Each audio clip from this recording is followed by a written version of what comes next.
O STF custa aos pagadores de impostos mais de R$ 1 bilhão. Ele custa mais do que a realeza britânica. Enquanto isso, o ministro Barroso faz exigências, no camarote da Sapucaí. Ministro Alexandre de Moraes, ele está preocupado com meme na internet e condenando pessoas inocentes a 17 anos de cadeia, porque uma terrorista escreveu com um batom, perdeu uma estátua, que depois de horas já foi limpada. A gente tem aí um governo processando o Bolsonaro, senhores. Olha que loucura, porque o Bolsonaro falou que mulher petista é feia. Agora a gente é obrigado a achar petista bonita. É só o Lula mesmo para poder falar que a Gleice é uma delas. É inacreditável como, num Brasil que tem 100 milhões de pessoas que não tem saneamento básico, e peço perdão aqui pro meu palavreado, não tem aonde defecar, 32 milhões de pessoas que não têm água potável, ministros do STF preocupando com banalidades, colocando um dedo em coisas que não são de sua competência. Nós temos um país onde, infelizmente, as pessoas podem ir para a sua escola e tomar um tiro de bala perdida.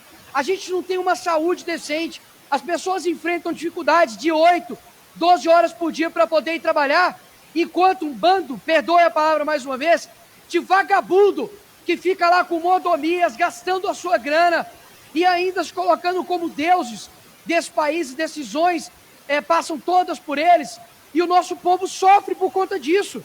E a dicotomia que há quando é com a direita é inacreditável. Somente nos 2 anos de governo Bolsonaro foram 123 decisões contrárias a ele. Aí eu te pergunto, quantas decisões o STF já tomou nesse tempo de mandato do Lula contra ele? Nem contra ele, mas pedindo de esclarecimento. Já que eles gostam de pedir 48 horas para explicar fulano de tal, 3 horas para explicar tal coisa, por que até agora o STF não pediu ao governo Lula para poder esclarecer em 48 horas as queimadas da Amazônia? Ou se não, as mortes dos Yanomamis? Ou se não, da inflação que está alta?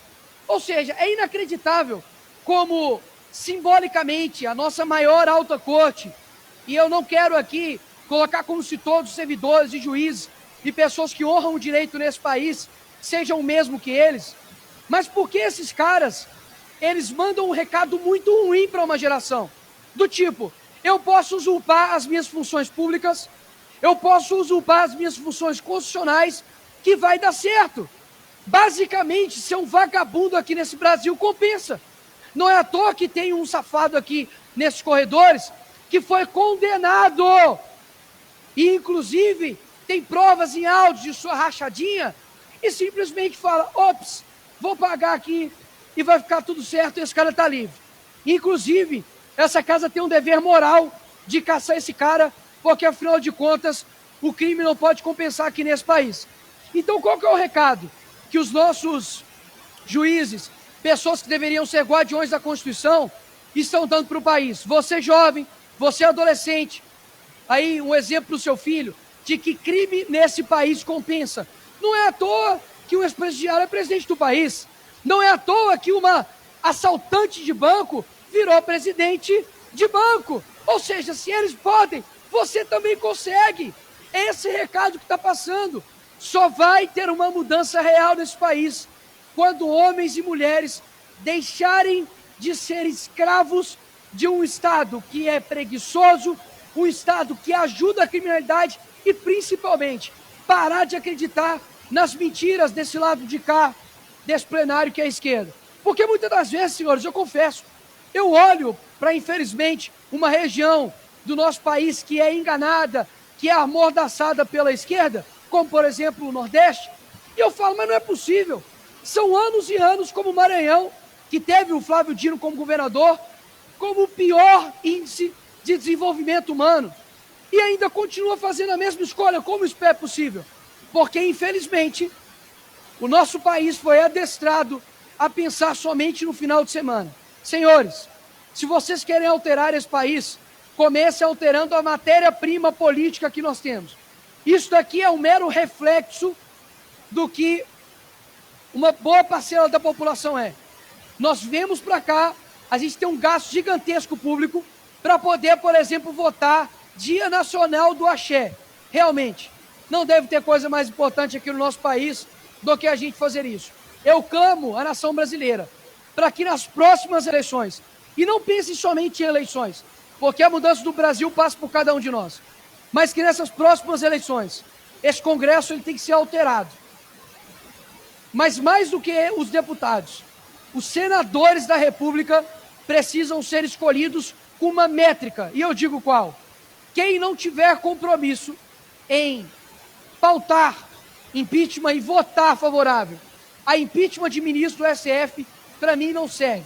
Muitos dizem a respeito da experiência, de idade, porque não tem, é muito sonhador, é muito ilusório, mas olha aonde os velhos, os experientes do Brasil nos levaram. Meus parabéns!